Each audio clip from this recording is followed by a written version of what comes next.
Olá! Hoje a gente vai desconstruir um campo da ciência que é fascinante, mas que, nossa, dá muito o que falar: a psicologia evolucionista. Essas são perguntas que, com certeza, todo mundo já se fez em algum momento, né?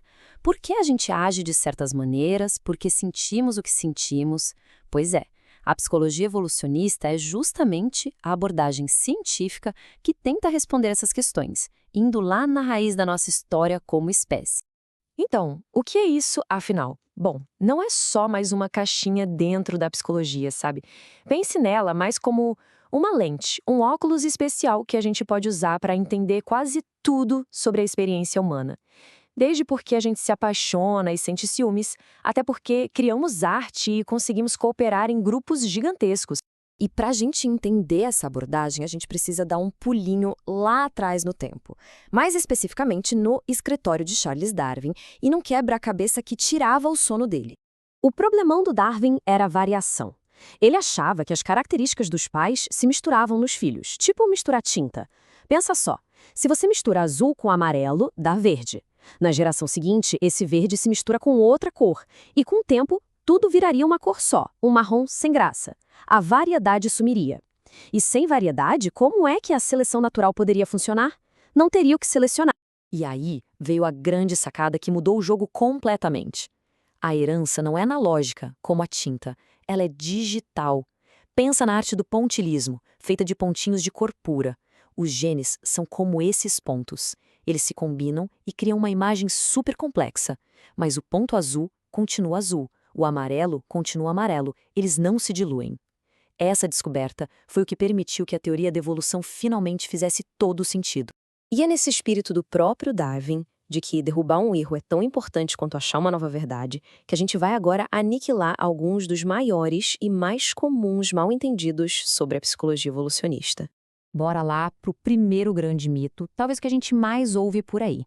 Aquela ideia de que, é tudo genético, que a gente é tipo um robô pré-programado e ponto final. Só que a realidade científica, olha, é muito, mas muito mais interessante. Não é uma via de mão única. É um diálogo o tempo todo entre os genes e o ambiente. O gene é tipo a receita de um bolo. Mas só a receita não faz nada, né? Precisa dos ingredientes, do forno, da temperatura certa, ou seja, precisa do ambiente para que o bolo de fato exista. E essa interação é super dinâmica. Tem conceito chamado plasticidade fenotípica. Nome complicado, eu sei.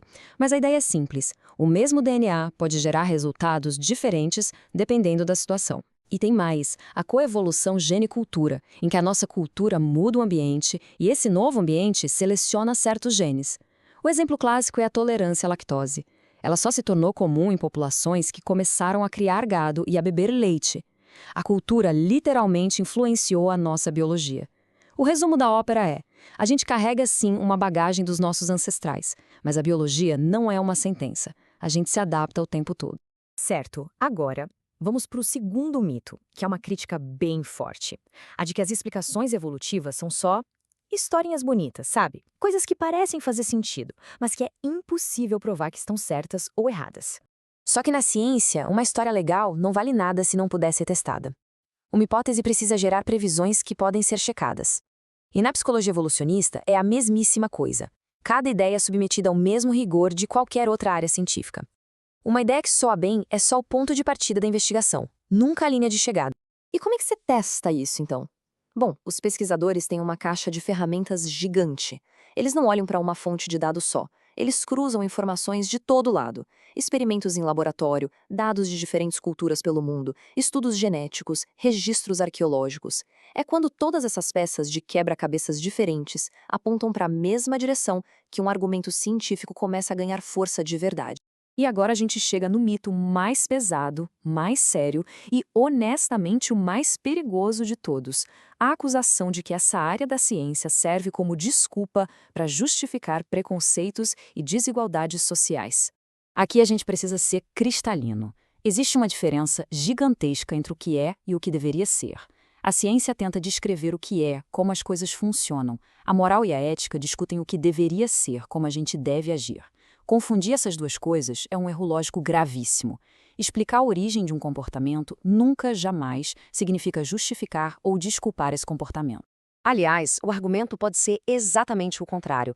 Quanto melhor a gente entende a natureza humana com suas tendências e vieses, mais bem equipado a gente fica para construir uma sociedade melhor. Se a gente sabe que existe uma predisposição para algo, podemos criar sistemas, leis, programas educacionais que nos ajudem a superar isso e não que reforcem o problema. Ok, depois de tirar esses mitos da frente, fica a pergunta. Então, para que serve tudo isso? O que a gente realmente ganha com essa perspectiva? A grande contribuição é que ela traz o porquê.